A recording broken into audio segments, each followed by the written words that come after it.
এলা দর্শক ভাইলা বাংলাদেশে খেলা দেখে আর কি কম গুলের চটনি খাইতে মরে যাওয়া না যে এইলা আর কি খাইলো নি পেটে ব্যথা কচুর গাছটা ফাঁসি টাং মামে না যে আরে সবকিছু উল্টা পাল্টা আর কি কচুর গাছটা আমাকে বলছি ইমা ভারতের লোক টি20 ম্যাচটা জিত পাইনি পারে আমাকে বলছি হামা খেলবা যাই আমাকে খেলবার সুযোগ এনে দেয় মনটা কওয়া যায় ব্যাটার লোক ব্যাটখানত বলটা লাগে আগাইনি বলটা আমাদের এত কান্দোলন খেলে বেড়াচ্ছি আবার আমার গায়ে এঙাদি হয় ঠিক আছে আমার যদি খেলবার সুযোগ লাগলে সাত বেচা করস নো আমার প্রথম ওভারে বিশাল লিখি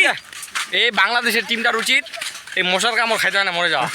আমার তো প্রথম ওভারটা বিশাল লিখি আসলে কি আর কম দুঃখের কথা আর পিডিজল খাইলেও যায়নি পেটের আমার ব্যথা আমার 5 ওভারে দিলাম 10 ওভারে খেলা দেখে না মাথা না হ্যাং মারা দিয়ে একদম 4G মাথা 2G কাজ করে আর এলে কি করবেন তুমি বিচার করো তিনটা লোড এলাও না কিছু করবা আর এই আমার এই যে মিঠুন ভাই আমাদের শান্তি আপা আমার এই হাতুড়ি সিং কোচের থেকে আমার মিঠুন ভাই দেছে এই যে মিঠুন ভাই এ কত কত ভালো কোচ শিখা দিবা পারবে আমাকে শিখাছে কি কি শুরু করিয়ে বেড়া আরে আমার তো তোমার জেলা 10 ওভারে রান কয় ওমা 41 42 ওলা দেখো 5 ওভারে করি রে 3 ওভারে হয়ে যাচ্ছে রে